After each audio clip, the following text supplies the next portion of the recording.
What's going on, everybody? K to the 2 here with Week 8, my team analysis for the TBU, the Battle Union.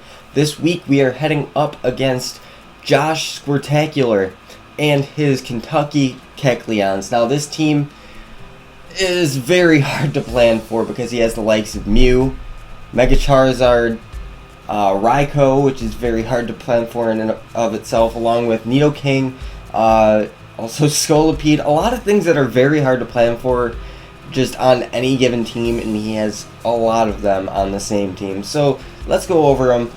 I'm going to tell you exactly the team that he has.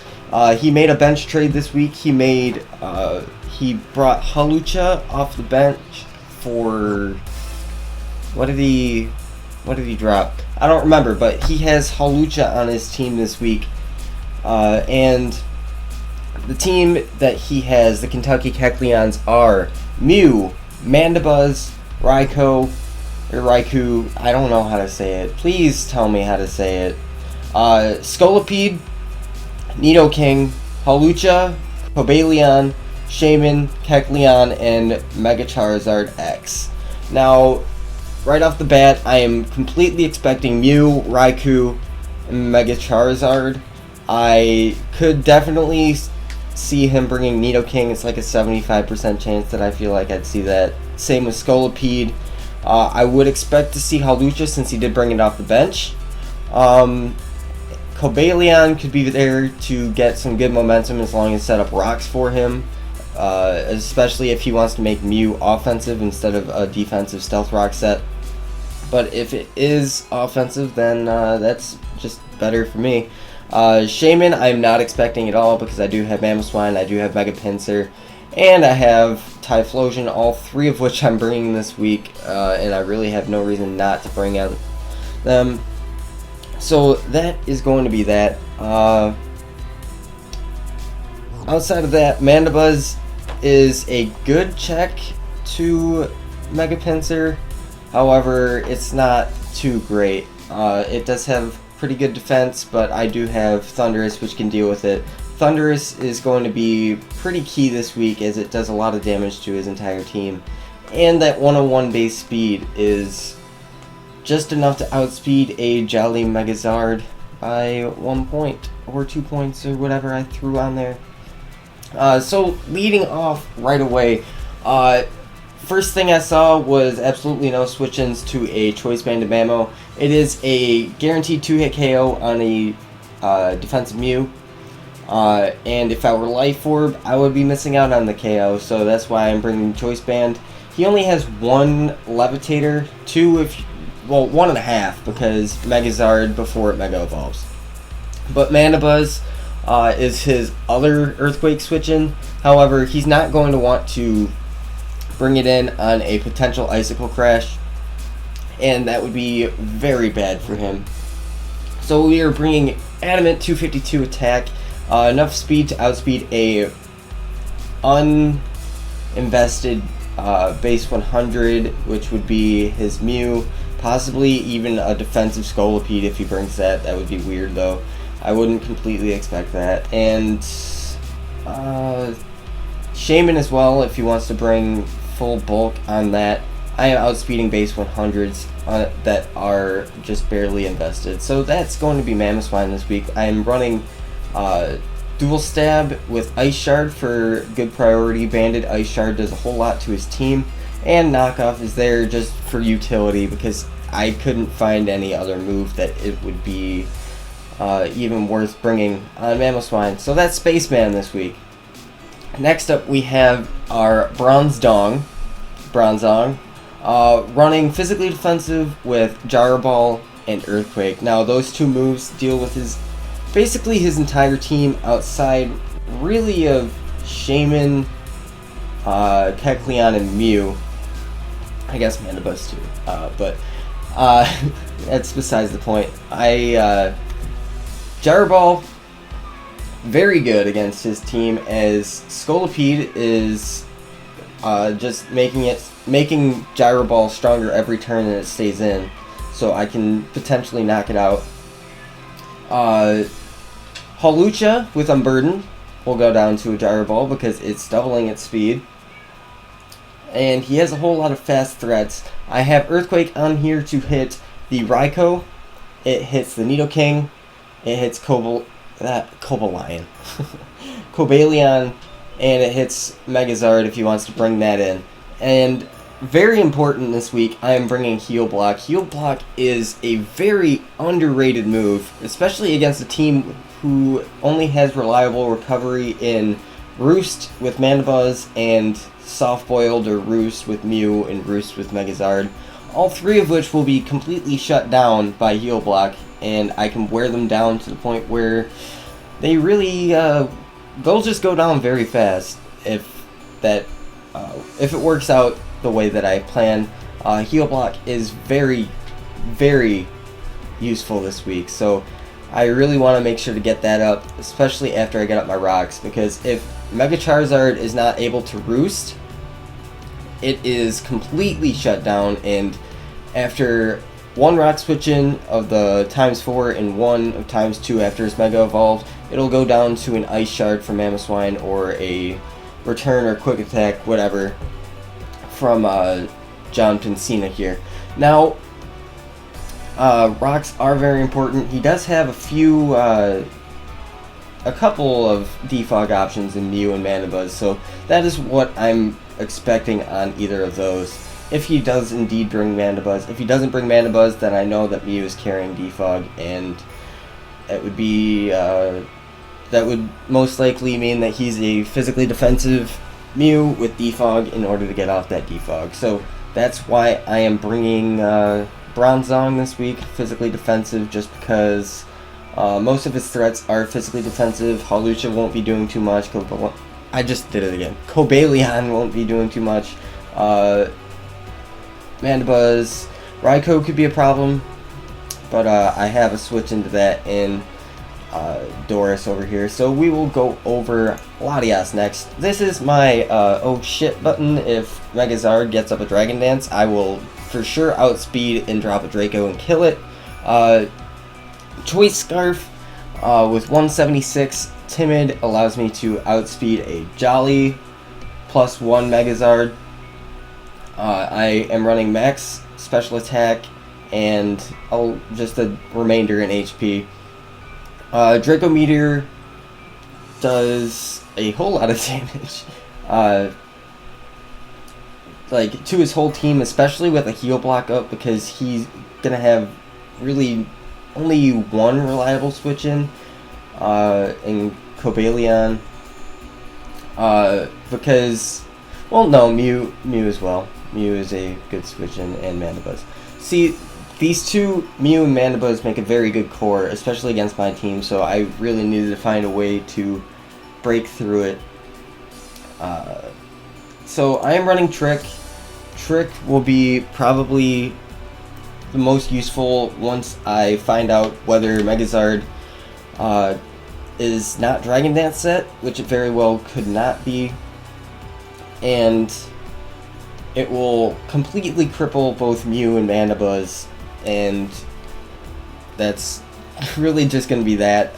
That's going to limit what he can do with those two, and especially with Heal Block, they'll just be complete liabilities to his team, unless he wants to get off a Choice Scarf defog and just lose out on basically everything. So that's Latias for the week. Not really much to say. I'm running Psychic over Psyshock, just for more power, really. It hits Cobalion harder if he decides to bring it. It hits Scolipede for super effective damage and Nidoking for super effective damage. I could run Psyshock if I am fearing the Calm Mind Raikou, but I decided to just go with Psychic. So that's going to be that. Next up, we have an Assault Vest Thunderous T. Doris here is my main check to Raikou.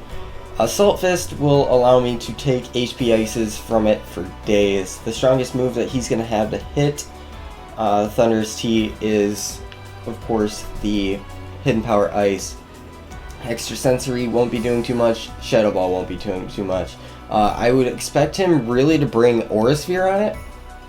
Aura Sphere would hit both my Mamoswine and my Excadrill for super effective damage, And those are my 2 ground types. So if I am running a Volt Absorber over a ground type to take on Raikou, that would be my best option. Hidden Power Ground. His team is very weak to ground because he only has 1 true switch in to a ground type move, which is Mandibuzz. Everything else is going to take a Hidden Power Ground plus a Volt Switch. Mega Charizard takes a whole lot from Hidden Power Ground. Nidoking, Raikou, just everything that I've said already before. So Thundurus is looking to put in a bunch of work. Dark Pulse is there for the Mew. Sludge Wave is there for the Shaman. And outside of that, I don't really need too much coverage against his team because I hit everything that I need to. Next up, we have Mega Pinsir. I'm just running 4 attacks this week. I went with the idea that if I can whittle his team down throughout the match, just with strong attacks, I can come in late game with Mamoswine or Typhlosion and sweep up the game.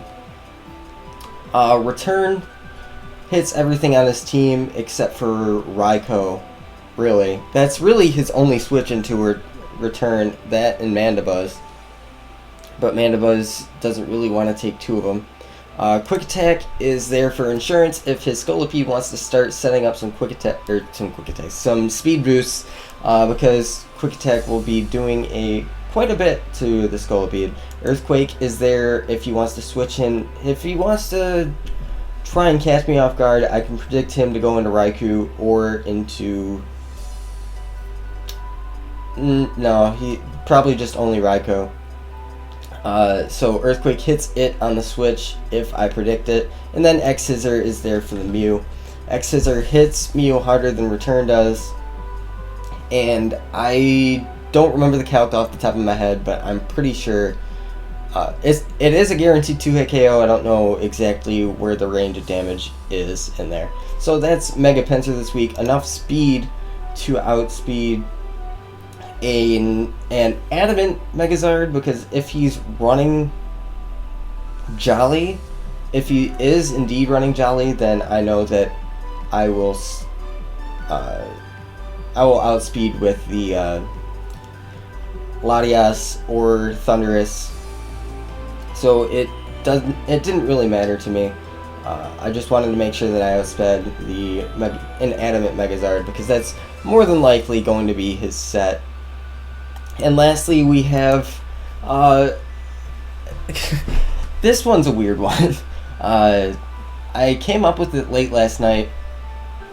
I built the whole team last night because Sunday morning is when I battled Sizz, and usually by then I am starting to plan my team, but I had to do it on Tuesday because battling on Sunday really threw off my timing for the week, and I didn't have as much time to plan for Josh as I normally do. But anyway, that's besides the point. Let's talk about Captain Magma here. So, I noticed that I can really easily bluff a Scarf, and I would be able to set up a substitute. Now, he only has 1 fire resistance in Mega Charizard, which is not going to be taking a whole lot of rock switch-ins, so it is imperative that I keep on my rocks this week. Especially since Hidden Power Ground, especially after a rock switch-in, is going to take out the Megazard at +1 from the Pataya Berry. I can set up a sub on basically anything for free, especially the Shaman because he's not going to want to stay in, the Kecleons because he might fear I'm Scarfed, Mandibuzz. It's a free setup on Mandibuzz, or even Mew if he's running T-Wave. Basically, the gimmick behind this set is I set up a sub, and he's going to have to break my sub some sooner or later, and I can get up some flame charges, boost my speed, that way I outspeed his entire team, and I will substitute down until I get to Pataya Berry range, and Pataya Berry range is also Blaze range, which means I will be at +1 with Blaze. So as long as I hit my Fire Blasts, Fire Blast will be doing a whole ton of damage, against a physically defensive Mew, I do a minimum of 96% with a Blaze +1 Fire Blast. That's insane damage. So if I'm doing that much to a Mew, I really don't think that he's gonna have much of a chance in order to live a bunch of Typhlosion Fire Blasts. So unless he's running like Sucker Punch on Kecleon, which he very well might,